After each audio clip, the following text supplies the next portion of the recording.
Hello, everyone. This is Arikan speaking, and we are going to talk about the New Historicism, which is a famous branch of literary criticism used by many Western as well as Eastern thinkers and researchers. Now, have a look at these two photos I put. What do you see?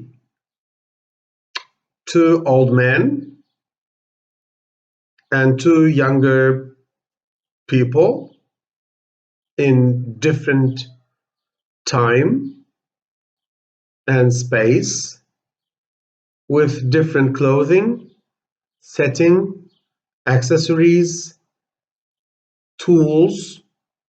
What are the similarities and what are the differences?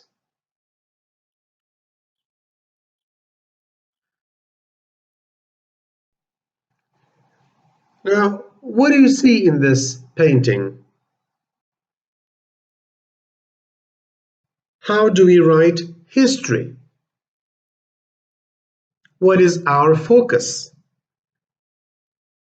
Have a look at this painting, which is made by Max Ginsberg. This work is titled War Piera. What exactly do you see in this painting? Agony of the woman, misery of the man, burning flames of technology, the current state of human civilization, or the American flag lying beneath all this? Or is your focus on the colors and shades and the brush strokes of the painter? What do you see? How do you see?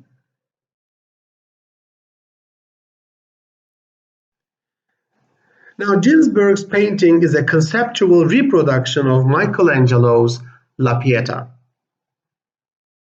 the suffering of the mother and the son. As you can imagine, although there is a vast time difference between these two artworks, there still is unity in theme, but diversity in perception and art making. Well, true, the core and the mental image is the same, but the medium, tools, and the ornamental additions are naturally different.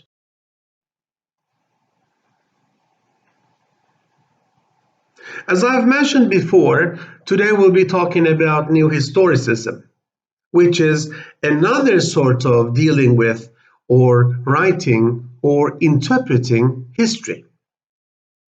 Now, New Historicism is an approach to literary criticism and literary theory based on the notion that a literary work should be considered a product of the time, place, and historical circumstances of its composition, rather than as an isolated work of art or text. New Historicism is not very old. It developed in the 1980s, primarily through the work of the critic Stephen Greenblatt, gaining widespread influence in the 1990s and beyond.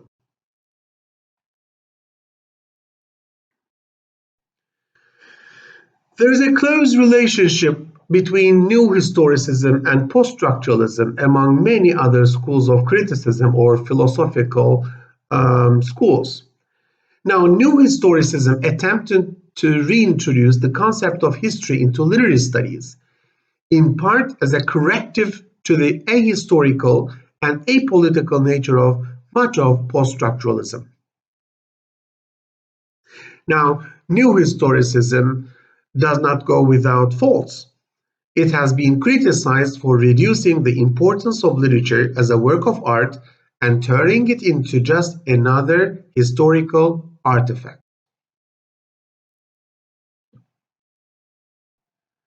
Now, what are the goals of New Historicism? Now, we have a literary text in our hands, be it a poem, a short story, a novel, a play, a biography, or an autobiography.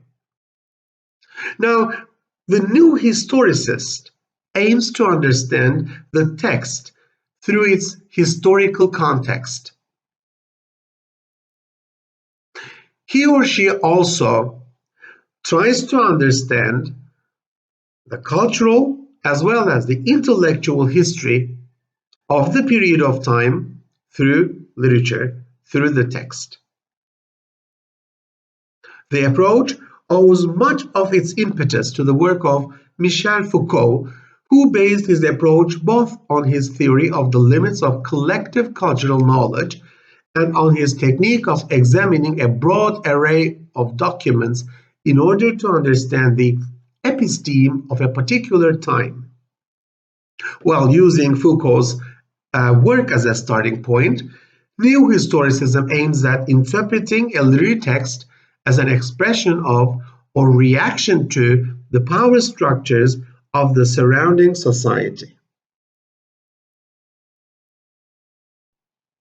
Now, basically, Michel Foucault wanted to challenge the holders of power in modern society, as well as their Enlightenment-based conventions, values, attitudes, and ideologies about science, medicine, insanity, prisons, and sexuality.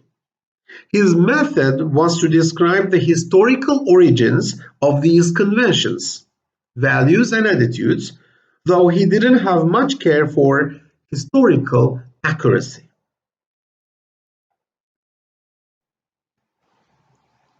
Again, let's have a look at this photo. When you look at this photo, what do you see? What is the focus of this work? Bryant Park, a woman, reading, the book, train station, wintertime, clothing, loneliness. Reading as a solution to social exclusion? All these questions and, of course, answers serve to understand a specific time period and location and, of course, agents or actors in history, and how we conceive and write about it is, in fact, making history.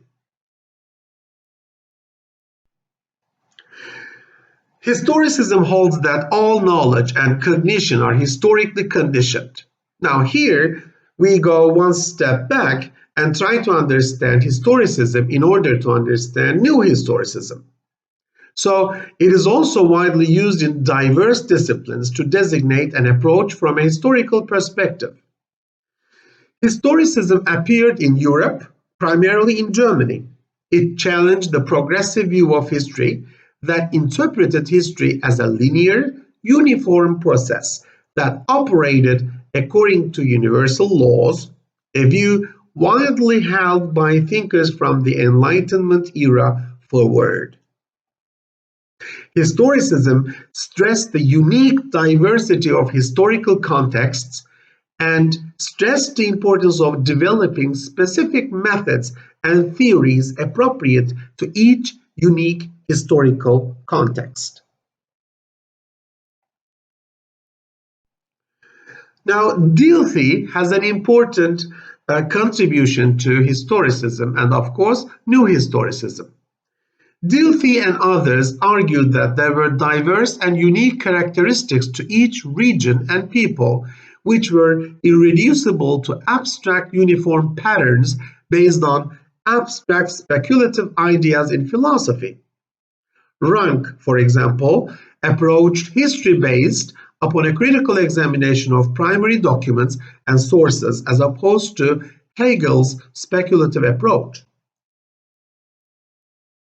Now, Dilthey challenged this.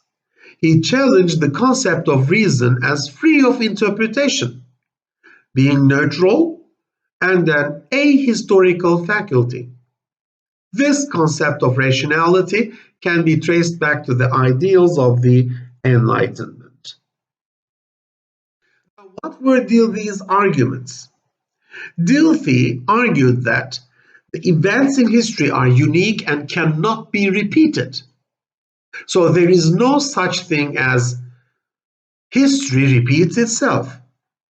In contrast, to understand the event, one must leave one's present context of understanding and view it from the historical context of that event. So, in order to understand, let's say, 15th century literary text, we have to set aside our reading habits, our ideologies that we have today, and try to understand the text as though we are members of those readers that started to read the text in the 15th century or 16th century. Hermeneutics is art of interpreting the historical context of events in human life, as you know. For Dilthey, experience is essentially interpretive, and rationality is also socially and historically contextualized and conditioned. Now, Foucault is not the only philosopher or thinker that contributed to the development of new historicism. Since the 1950s, when Jacques Lacan and Michel Foucault argued that each epoch has its own knowledge system, which individuals are inexorably entangled with, many post-structuralists have used historicism to describe the view that all questions must be settled within the cultural and social context in which they are raised. Answers cannot be found by appeal to an external truth, but only within the confines of the norms and forms that phrase the question. Now, this version of historicism holds that there are only the raw texts, markings, and artifacts that exist in the present, and the conventions used to decode them.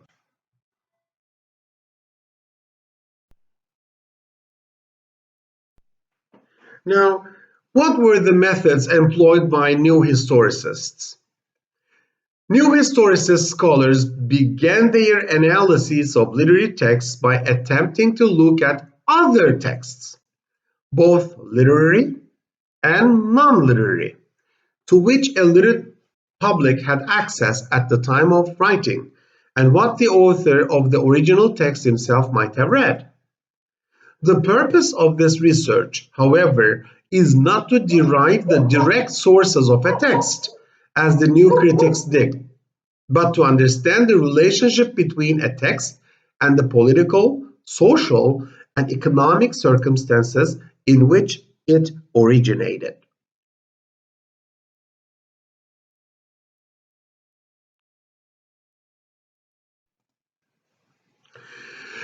So we can claim that the work of the new historicist is to reconstruct the ideology that developed the literary text itself. For instance, the modern reader of Shakespeare does not understand the text the way contemporaries of Shakespeare did. So, the new historicist critic uses the text as part of a series of facts from the era in an attempt to reconstruct the prevailing ideology. So, when we read or view Shakespeare's work today, or when we talk about his work today, we have to understand and accept that we do not understand this text from the perspective of Shakespeare, his friends, his readers, or other Elizabethans.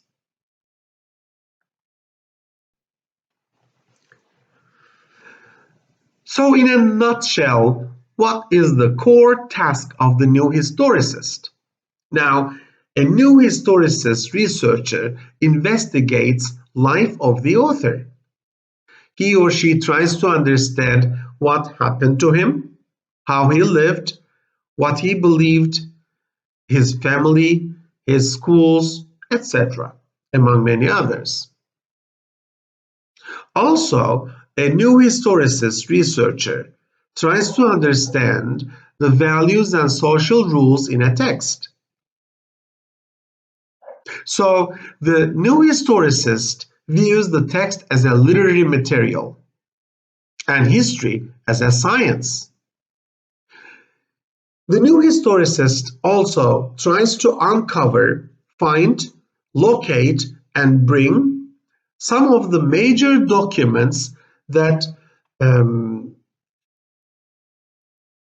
shaped, or in other terms, made the literary text come into being.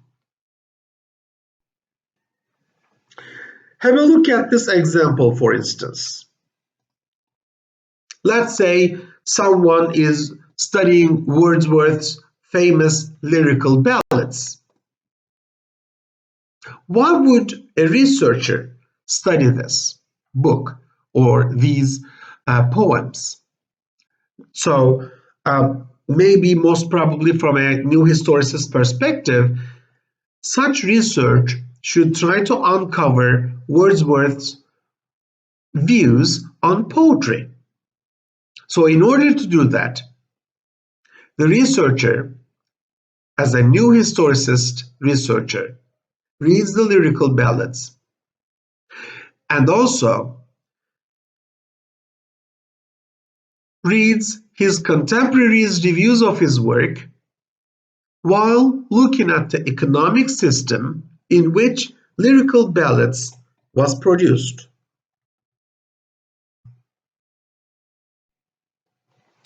Well, to summarize, new historicism differs from the old historicism in large measure, not based on the approach, but rather on changes in historical methodology, the rise of the so-called new history.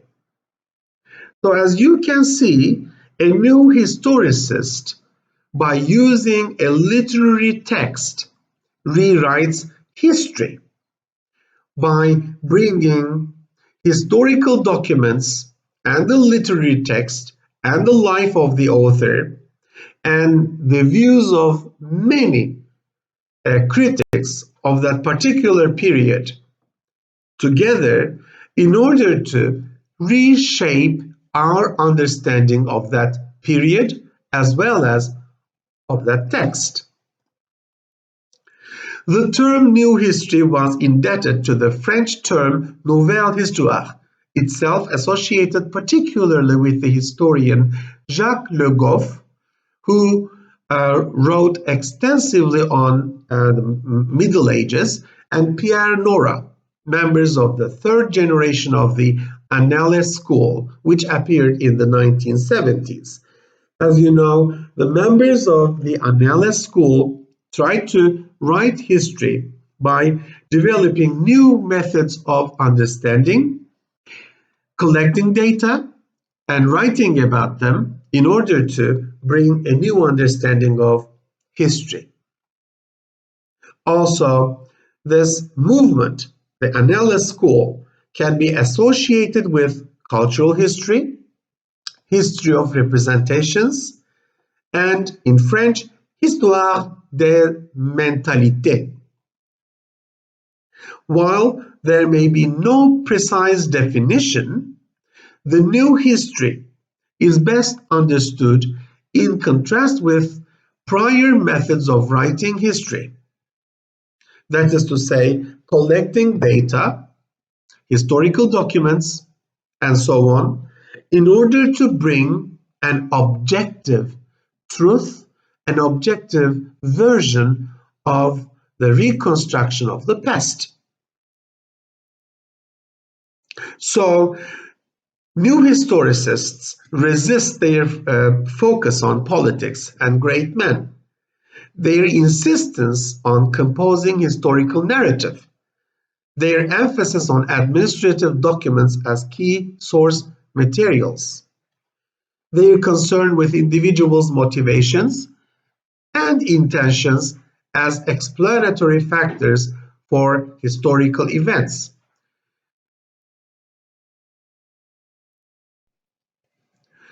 And finally, their willingness to accept the possibility of historians' objectivity.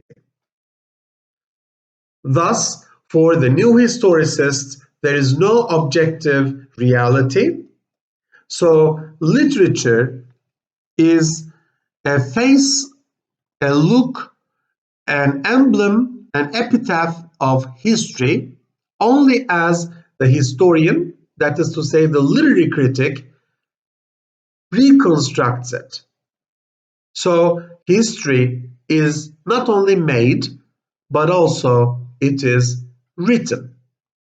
A new historicist, in that sense, is a historian who writes new histories by using both the knowledge of history, the tools of literary analysis, and the text, literary text.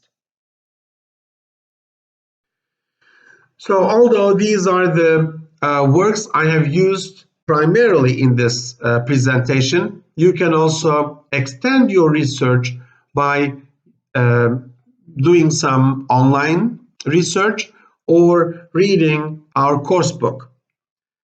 Thank you very much. Enjoy.